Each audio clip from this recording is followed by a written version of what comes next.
অবাক হচ্ছেন নিশ্চয়ই, সবাই ভাবছেন যে এরকম অসময় কি ব্যাপার। তো সত্যি অসময়, ঠিক কতটা অসময় এখনও বুঝে উঠতে পারছি না, কিন্তু যা সমস্ত শুনছি ভয় একটু পাচ্ছি। তবে না, আপনাদের কিন্তু ভয় দেখাতে আসিনি, সাবধান করতে এসেছি। যেটা খবর পেয়েছি সেটা আপনাদের সাথে একটু শেয়ার করে নিই। চলুন একদম বক্তব্যেই চলে আসি। এই ভিডিওটা মন দিয়ে দেখুন সবাই। দেখুন এখানে ম্যাপটা দেখানো আছে, এই যে ডান দিকে হাত রেখেছে এটা বাংলাদেশের দক্ষিণ দিক, আর এটা সুন্দরবন মাঝখানে, বাঁদিকে বকখালি আমাদের পশ্চিমবঙ্গের দক্ষিণ দিক। তো সুন্দরবনের বেশিরভাগটা বাংলাদেশে, কিছুটা আমাদের। তো যেটা রেমালের খবর পাচ্ছি, এই বকখালি আর কুয়াকাটার মাঝখানে কোনো একটা জায়গায় সে স্থলভাগে প্রবেশ করবে, যেখানে সবচেয়ে বেশি শক্তি থাকবে এবং ঝড়ের গতিবেগ থাকবে প্রায় 120 থেকে 130 কিলোমিটার। আর আমাদের কলকাতা দেখুন খুবই কাছে এই ল্যান্ডফলের, আর আমাদের হাওড়াও কিন্তু একইভাবে কাছে। সুতরাং ঝড়ের প্রভাব তো পড়বেই। প্রায় শুনলাম 80 থেকে 90 কিলোমিটার গতিবেগে ঝড় বইবে, তার সাথে ভারী থেকে অতি ভারী বৃষ্টি দুদিন ধরে হবে।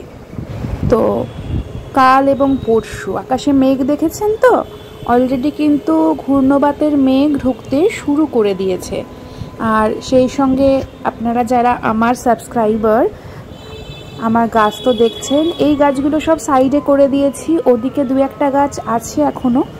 কাল দেখব ঝড়ের গতিবেগ কীরকম থাকে। এই গাছটাকে তো সরাতেই হবে, এই দিকের গাছগুলোর হাইট খুব বেশি নয়, তাই খুব অসুবিধা হবে না। দেখুন না, গাছ ভর্তি লেবু হয়ে আছে, সবগুলো এখনও বড়ও হয়নি, পাকেও নি ঠিক মতো। যেগুলো পেকেছে সেগুলো মোটামুটি তুলেই নি, কারণ ঝড়ের সময় কোথায় যে গিয়ে উড়িয়ে ফেলবে। আমফানের যে অভিজ্ঞতা, যদিও এটা আমফানের মতো অত ভয়ঙ্কর হবে না, তবুও প্রিকশন।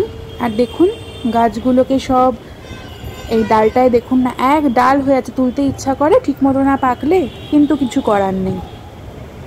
এবার প্রচুর লেবু হয়েছে, ধরেছে।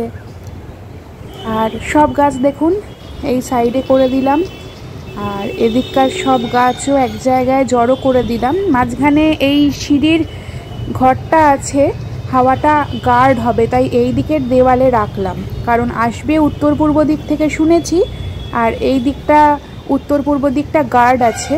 নয়তো যা গাছ আছে, কি সুন্দর ফুল দেখুন না, সব স্টিক ফিক ভেঙে একদম উড়িয়ে নিয়ে চলে যাবে, কোথায় ফেলবে ঠিক নেই।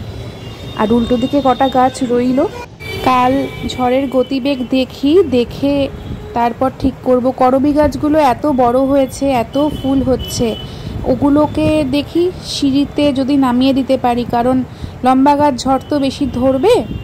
আর কিছু গাছ পলাশ, যাদের একটু জল কম লাগে, আর একটা লেবু আছে কাগজি লেবু, গন্ধরাজ লেবু, সেগুলোকে নামিয়ে দিয়েছি। জুঁই গাছ, কিছু গাছ এখনও ওপরে রইল, যেগুলোকে সত্যিই সরানো যাবে না। সবচেয়ে এই করবিগুলোকে নিয়ে সমস্যা, বড্ড লম্বা হয়ে গেছে। তো আপনারাও প্রত্যেকে সাবধানে থাকবেন। ঝড়ের অভিজ্ঞতা, আমফানেরও আমার আগের ভিডিও রয়েছে, আর এবারের ঝড়ের অভিজ্ঞতা অত ভয়ঙ্কর যাতে না হয় সেই প্রার্থনা সবসময় করছি। তবু যে অভিজ্ঞতাই হবে, আমাদের হাতে তো নেই, সেটাকেই আমাদের লড়ে নিতে হবে ঝড়ের সাথে।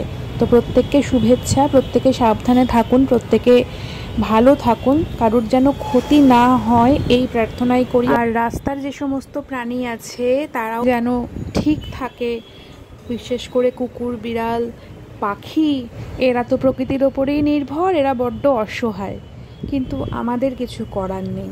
প্রত্যেকে সাবধানে বাড়িতে থাকুন, ঝড় সাবধানে কেটে যাক। আপনারা জানাবেন কেমন থাকলেন, ভালো থাকবেন।